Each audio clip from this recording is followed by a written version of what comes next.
Tuesday, January 3rd edition of the Carolina Weather Video. I'm meteorologist Matthew East here with you, and cold air, that is definitely our big story. Arctic air is firmly in place here across our region. It's quite cold now, and temperatures will be even colder tonight into Wednesday morning after a very cold day today. Let me show you a couple of images. This was sent in to us from Gerald Hicks in Mount Airy as a little snow shower moved through yesterday evening. A little coating of some snow on some car tops there, and there were a number of spots across the foothills in the Piedmont that saw some snow flurries, even a couple of loose snow showers, even down into the Sandhills region late last night. And again, that was just really a novelty. And now up in the mountains, it was more the accumulating variety of snow. That is an image this morning from Banner Elk. Right there is Highway 184. You wouldn't know it. It's covered in snow.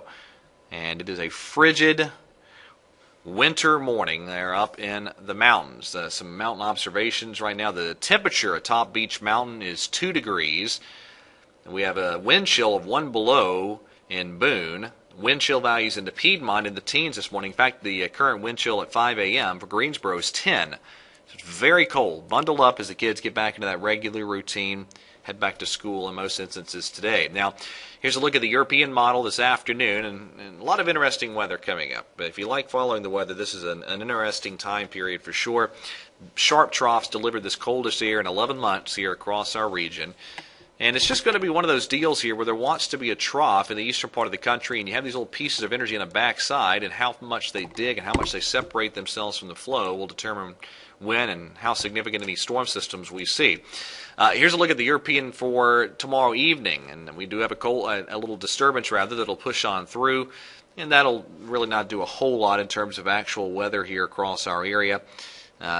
Pretty quiet with that, but let's go further out in time. Now here we are Monday, and the European is very slow with a piece of energy through the southern plains. It finally moves it into our area on Wednesday of next week. The GFS, at least on the 0Z run, was much quicker with this. The 6Z run has not gotten out to this time frame just yet as I'm cutting this video, so I haven't seen it yet. But the 0Z GFS, here we are Monday with that system swinging in. So it's much quicker.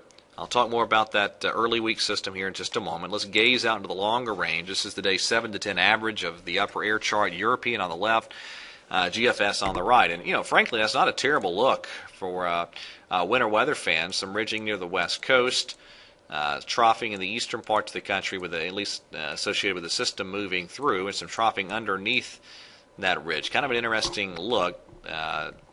You know, not the perfect setup for winter weather if you're looking for that, but it's certainly seen worse setups overall. And the NAO heading down to neutral or slightly negative here on the ensembles here. Let me show you the Arctic Oscillation, same thing, heading to negative or neutral. Now, here's something I haven't shown on the video before, but it does a good job of showing you the Arctic Oscillation trends here. Now, these models here, that's the GFS. The red line is the GFS ensemble. The green line is the GFS operational run.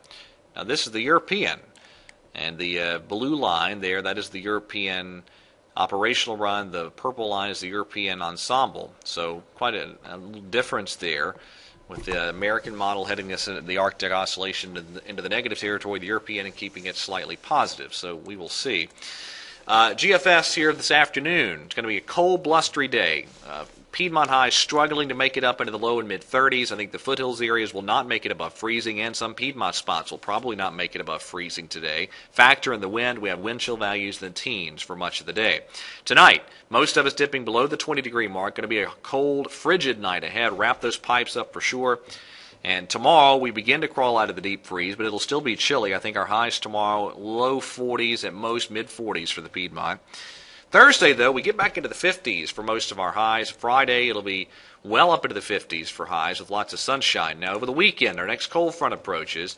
I think most of us will eke out a dry Saturday, but Saturday night and then into Sunday, we have a pretty good chance of some rain with that cold front zipping through. And then all bets are off as to exactly how the next system unfolds. The GFS pops a coastal low Monday. Again, this was the 0Z run. Haven't seen the 6Z yet, but on the 0Z run, it popped a low near the coast. It's kind of interesting to look at. The European much slower with it. First of all, there's the rain on Sunday with the European. And then with the next system, it doesn't bring it in here until Wednesday of next week. By that point in time, on the European, everything's warmed up to just bring a rain scenario with that.